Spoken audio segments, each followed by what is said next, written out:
Happy Halloween, everybody. Today, we're going to be breaking down, we talked about it last week, we're going to break down our top 10 albums, I guess, of all time for us personally. All-time favorite albums for us right now. Yeah. Well, I took it, all right, so we were talking about this before the episode. Yeah. I took this challenge, or this concept, and I was thinking, like there's a lot of albums that I really, really love right now or in the past year, but I was hesitant to put them on the list because I don't know if they're going to stand the test of time. Like, there's a few albums that I love or have loved, and now I can't fucking stand them. But like I was talking about the other day, this is not in my top 10, Malibu by Anderson .Paak. That was a possible one for me as well. I loved that record so much, but I literally can't stand it now. Mostly because I listen to it every day for No, I have the same 6 months straight. Yeah. So that didn't make my list. So some of the records I was like, all right, this is awesome. I love this thing, but it's not. I don't know if it's going to stand the test of time because it's too new in my rotation. But let me get a little. Hang on. I'm a little thirsted. Whoa.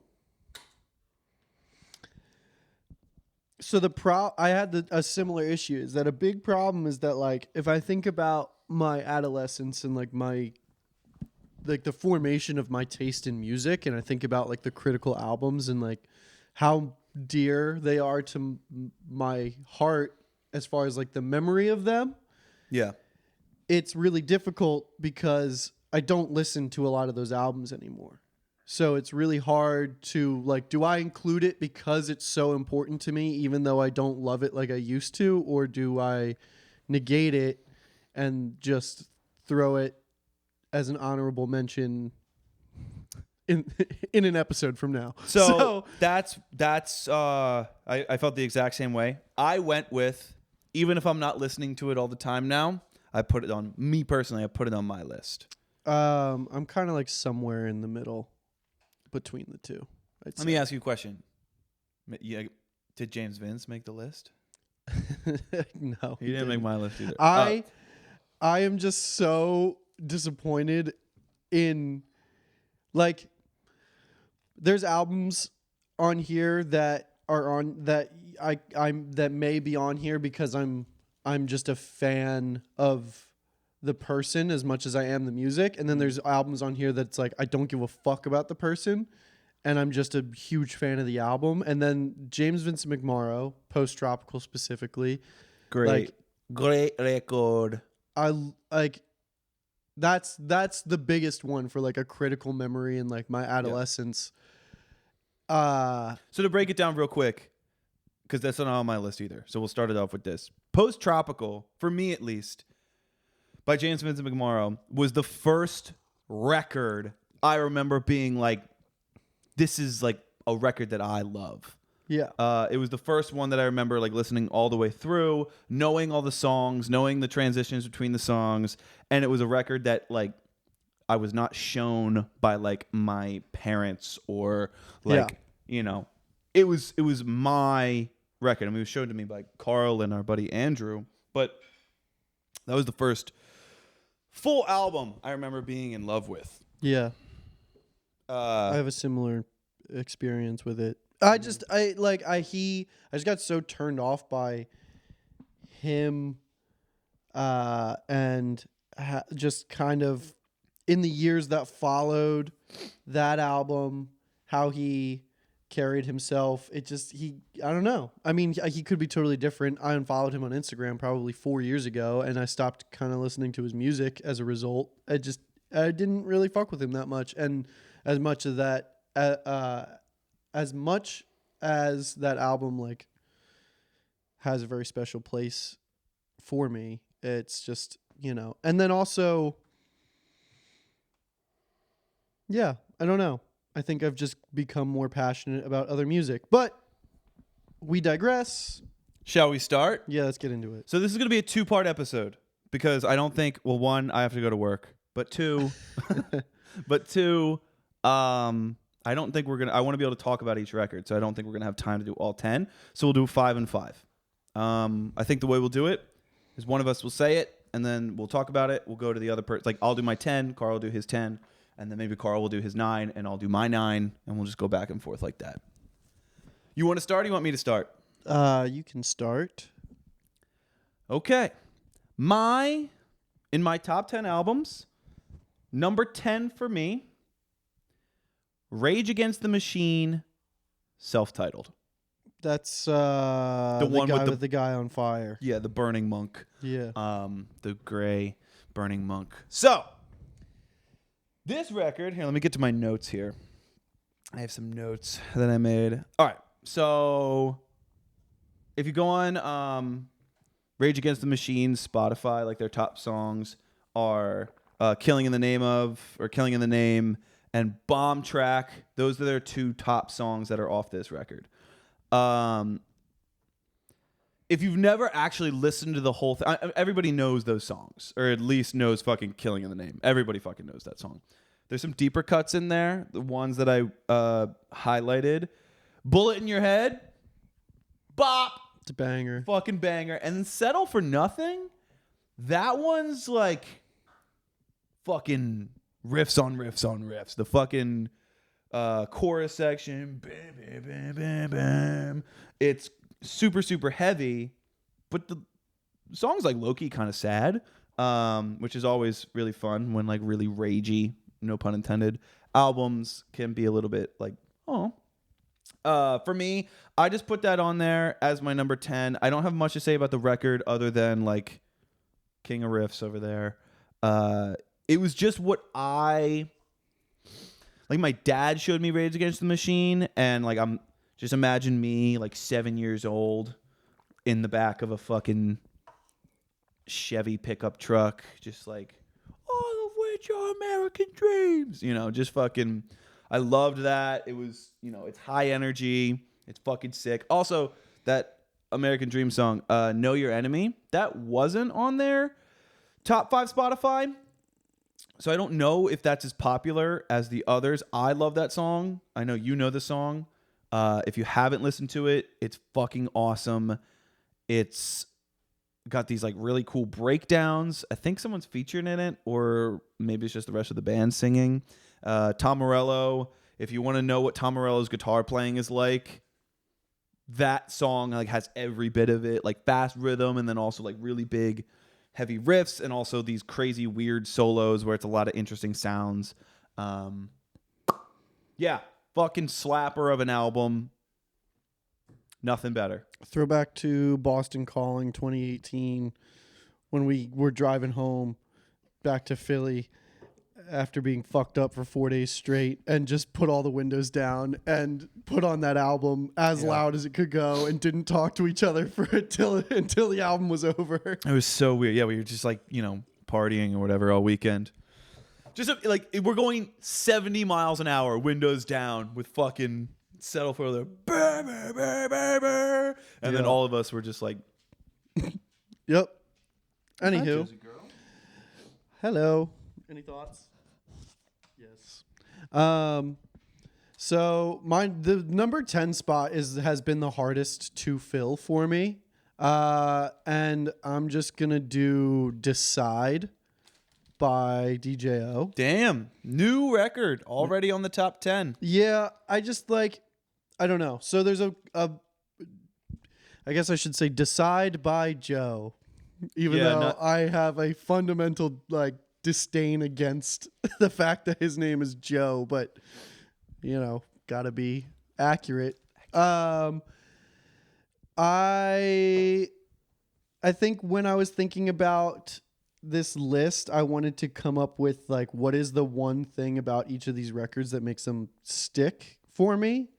And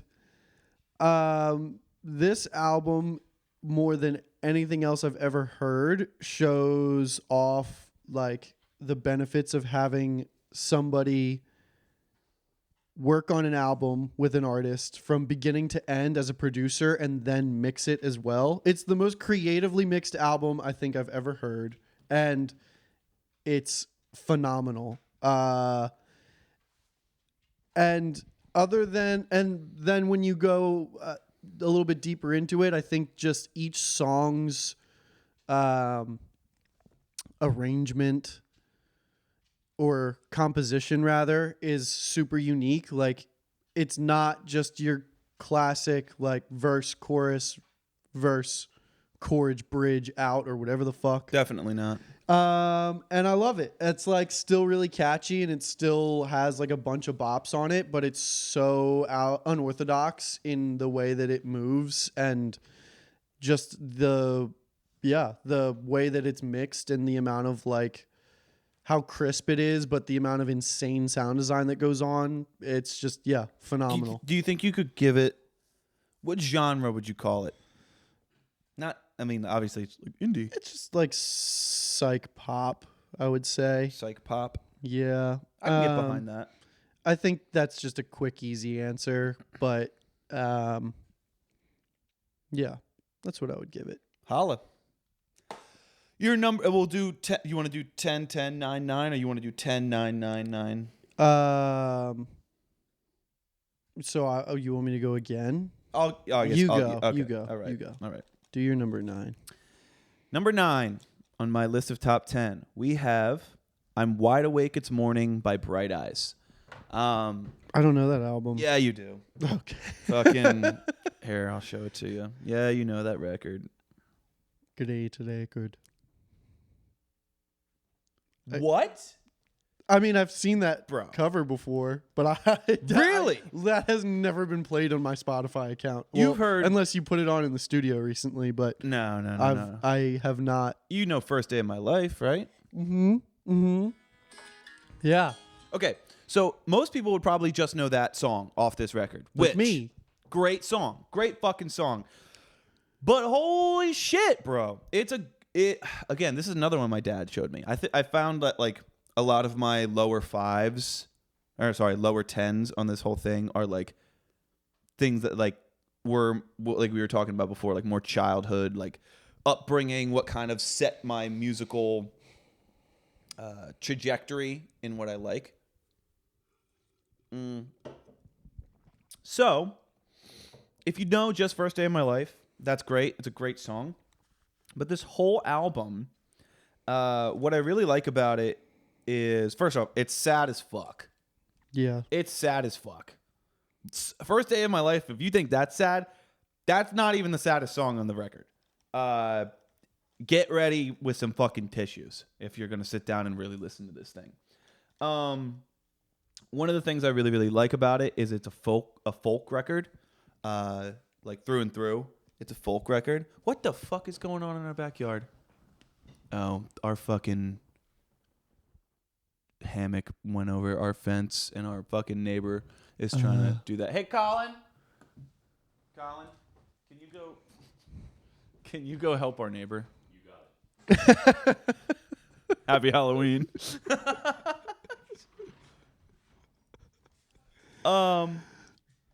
Anyway, okay, so it's a folk album, but what's happening right now? It's a folk record. Sorry, I'm getting really distracted right now. Give me a second.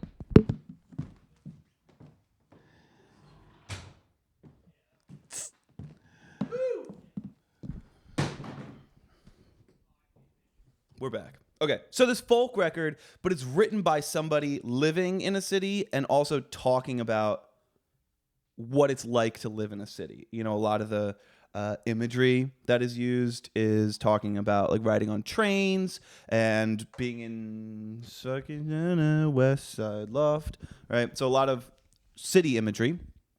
But it's a folk record, which you don't always get. I mean, you get a lot of folk records that are about, you know, the countryside and stuff like that. So that's kind of a deeper little like, oh, that's kind of interesting.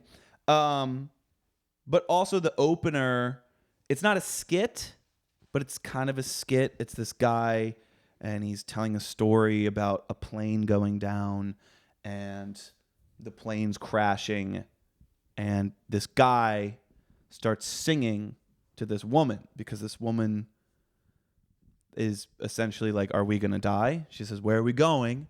and he says, "We're going to a party. It's a birthday party, and it's your birthday party. Happy birthday, darling." And then it's the song about everybody fucking dying. Sick.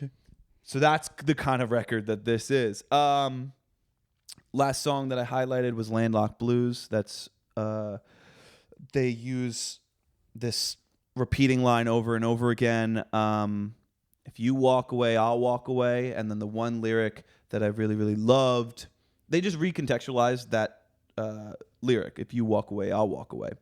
And one of the sections that I really, really enjoy lyrically is there's kids playing guns in the street and one's pointing their tree ranch at me. So I put my hands up. I say, enough is enough. If you walk away, I'll walk away.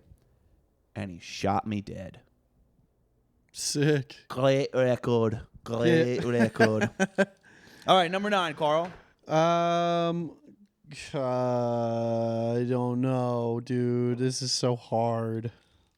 9 and 10 was like the most difficult for me to pick because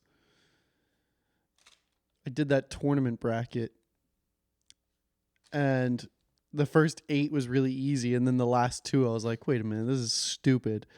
We could do an update in like a month and a half when we really think about it for longer.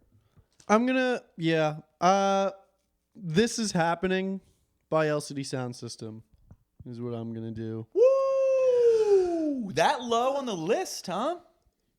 Yeah. Which one is that? Is the one with the Dance Yourself Clean on it? Yes. Okay. So this is a tough artist for me to like include in my favorites because it's odd because of all the things that I love when it comes to music, he's not the best at any of them, but the sum of all the parts is like phenomenal. What would you say you're looking for? So I love how raw everything is, like from the vocals to any guitar parts. And I think just the layering of all of the parts is so cool. And this genre of music is kind of, that's all it is. It's just layering more and more rhythmic parts on top of each other and fucking making dance records. But I don't know. I love the lyricism that he has on the album. I love each individual song a lot. And I don't know. It's just something that I always go back to. So I like the also the I'm sorry. It also has like a really great like flow to it front to back. Like the track list is really, really cool, which a lot of LCD Sound System songs kind of like blend together, and if you're not listening very intently, it's like kind of all sounds the same sometimes, and I get that, but this album front to back, like it starts and ends with like this, I'm going to steal a word from you. The same like motif is kind of recontextualized from Dance Yourself Clean to the song Home. And I don't know. It's just fucking sick. And I don't have a ton to say about it because that was kind of an audible right there. I'm not going to lie. But what, that wasn't the plan? That was I have like 6 different albums for number 9 and 10. So decide, and This Is Happening. I'm not going to lie. Wide Awake It's Morning was a addition 3 minutes before we started the podcast. Nice. All right. Sick. Cool. Number 8. Here we go. Number 8 for your boy David over here. I'm going to grab my phone real quick so I can look at track lists. All right. Number 8 on my list, top 10. I want Karl. Karl, I'm going to say this loud. Oh, you're right there. Number 8 for me, Inner Speaker by Tame Impala. Inner Speaker by Tame Impala. I don't have a ton to say about this record. I didn't pull a couple songs that I love specifically. But Inner Speaker is old school Tame Impala when it's just fucking psych rock with hip hop drum production. It's fucking really cool. It's really raw. Songwriting is just really, really interesting. That record to me sounds like a summer day. It's like I love listening to that record when it's hot as fuck out and the AC in your car isn't working. That's when I like to listen to that record. It just feels like the Australian fucking desert to me. Great driving record, something to drive to. Like I said, hot summer day. Pretty trippy, but also some of the way that Kevin Parker writes his choruses in this song, I think is really cool. They're not pop choruses like his later work, but they're still catchy as fuck. Like in the one song, what's the first one, Karl? You might know it. I don't have a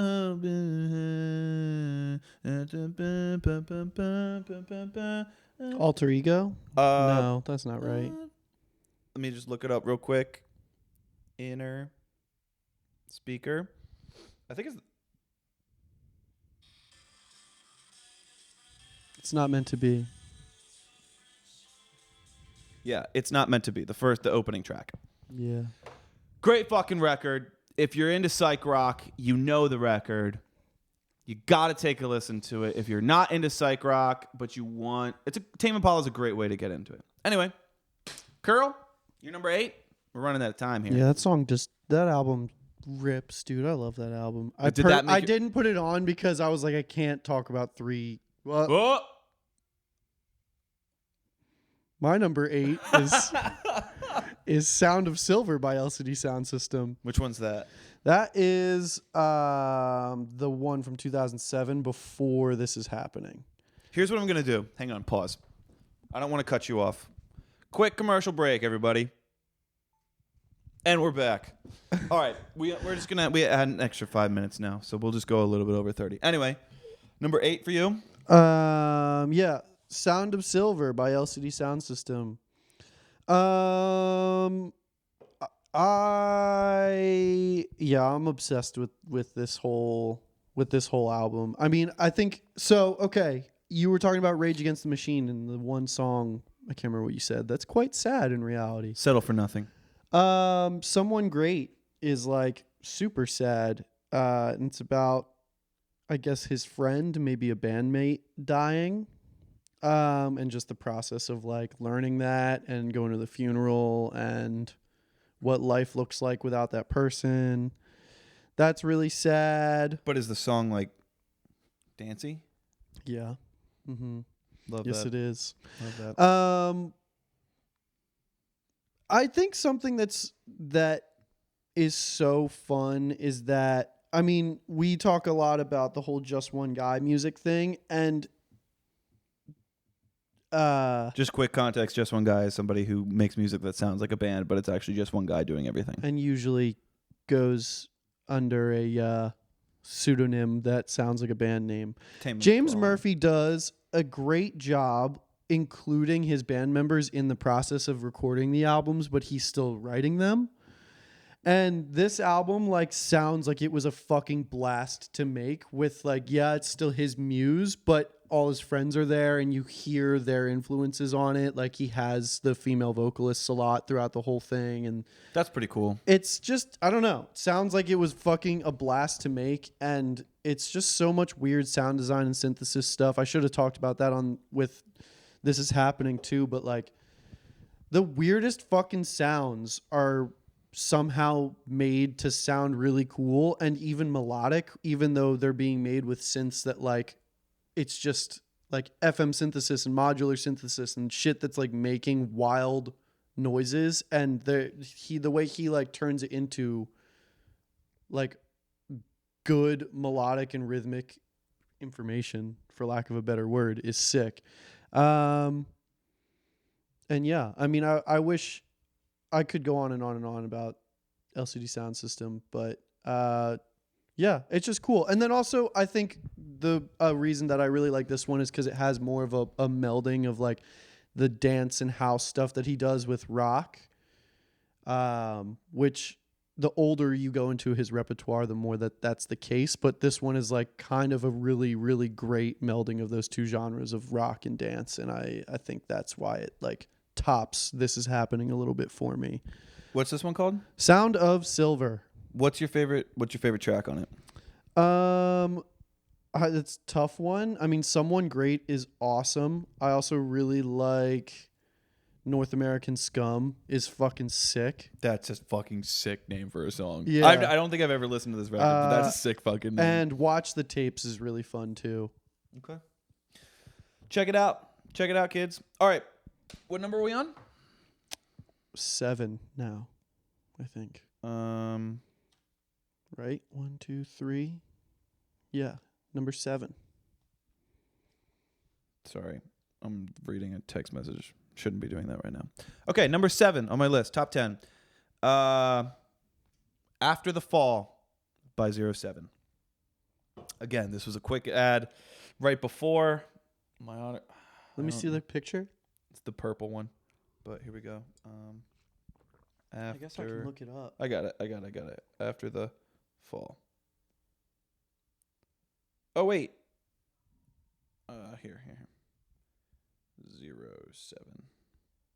When It Falls. I'm sorry, it's not called After the Fall. When It Falls by 07. This one. Very nice. After the Fall is a fucking different record of theirs. This album, it's let me just look at my notes because I don't want to fuck up what I wanted to say here. So they call it down tempo.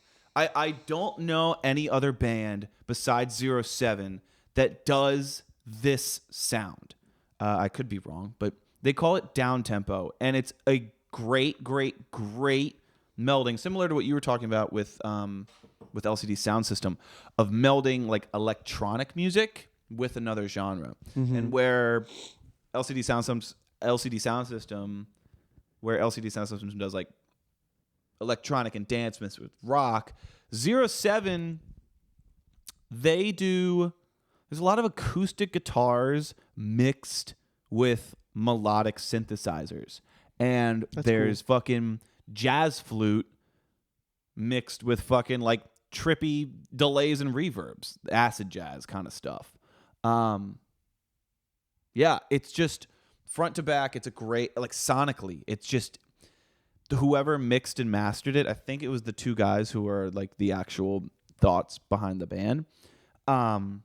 It just sounds like a fucking warm blanket for your eardrums. It's very chill, but still interesting. Like the songwriting is catchy without being like super high energy. Warm Sound is the opening song. It's one of the songs I test speakers with. Like if I want to know what a speaker can do, like if you don't know, like when you get a new pair of speakers, like some songs might sound different on one pair of speakers than it does the other. Warm Sound is, I know that song so well, and specifically in the bass frequency, because the bass kind of runs the song. I use that to test speakers.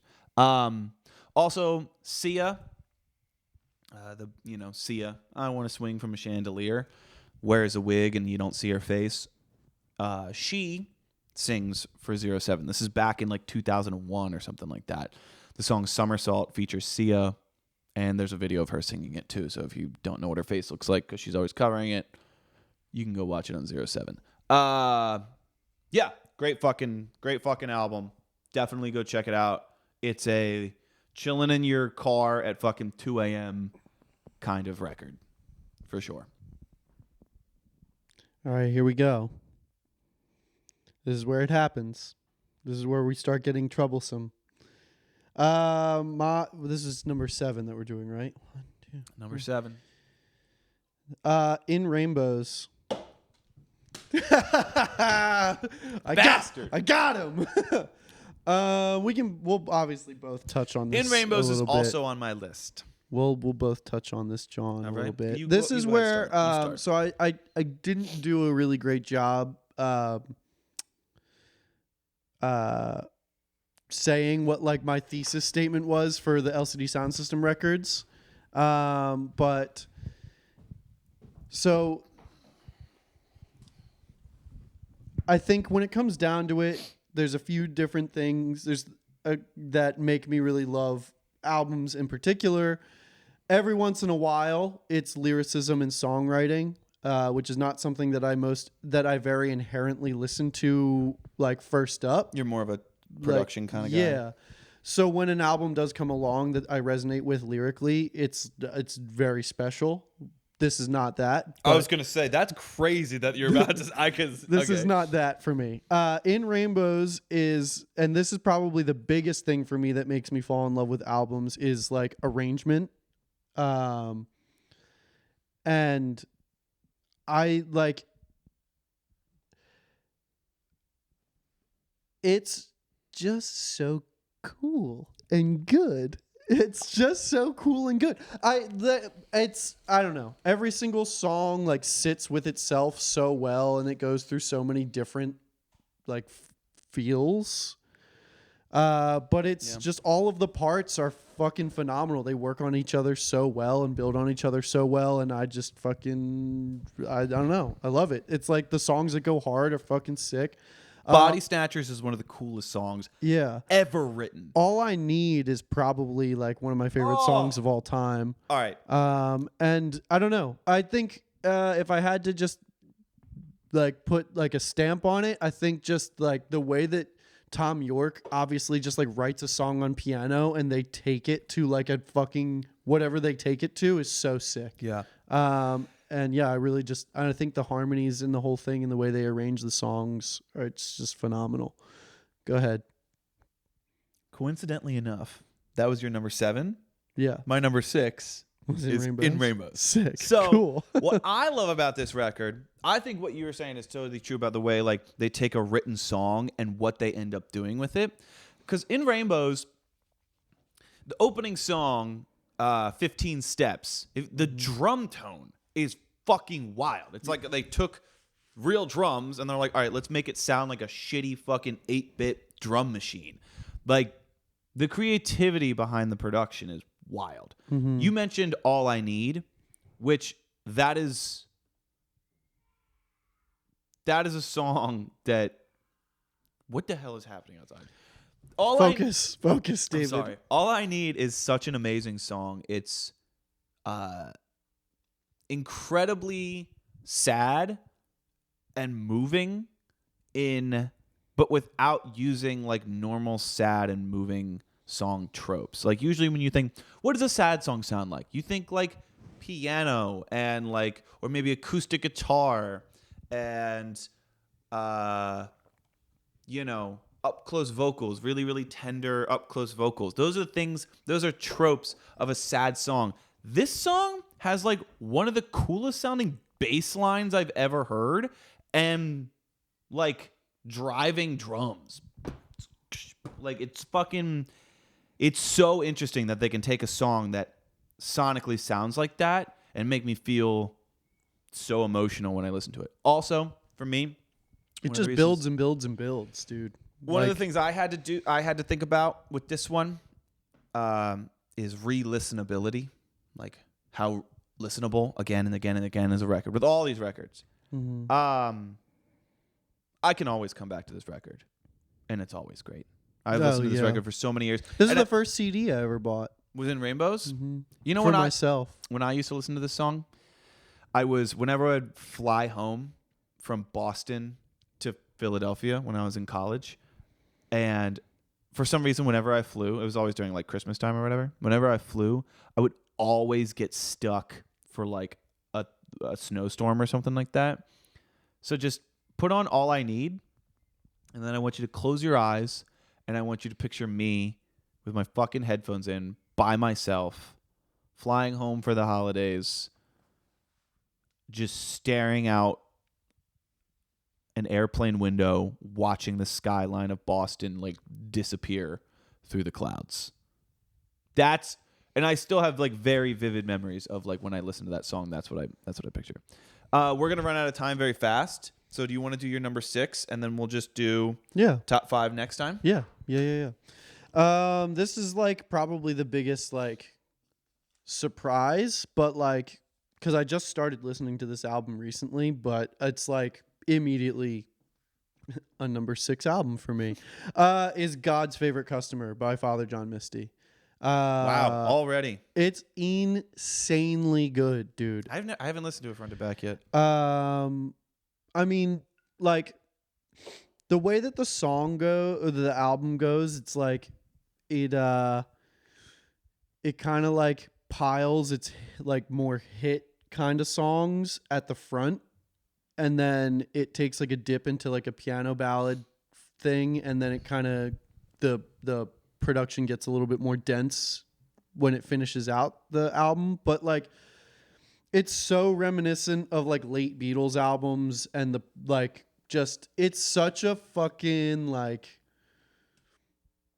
old school like studio album.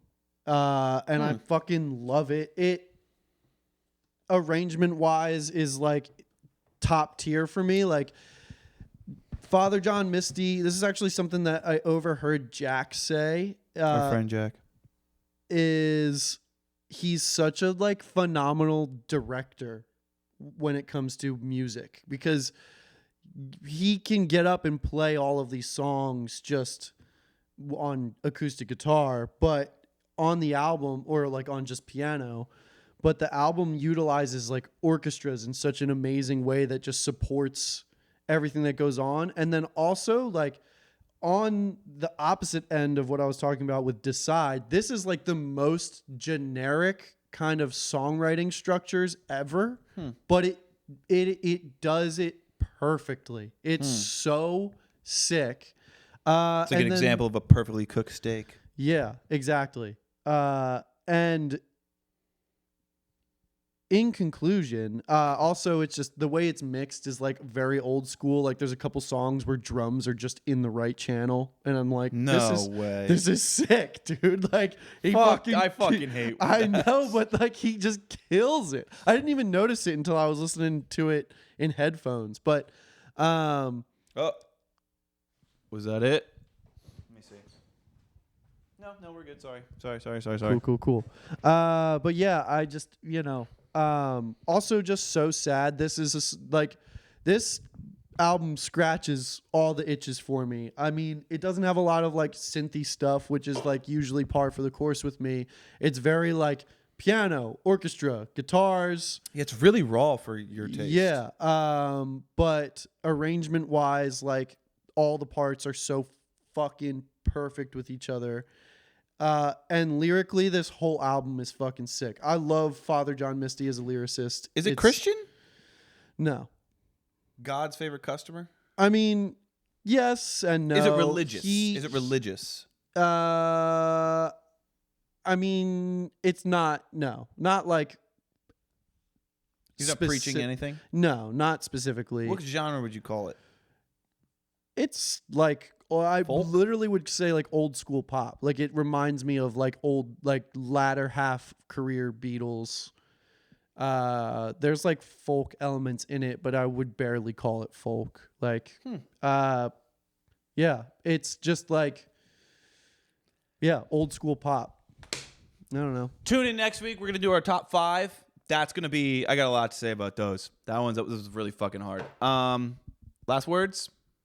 My top 5 was so easy. Top 5 is where I just get into my fucking bag. I've probably talked about every album on this podcast. You're gonna be fucking shocked about one of my top 5. All right, goodbye, everybody. Next week, see you next week.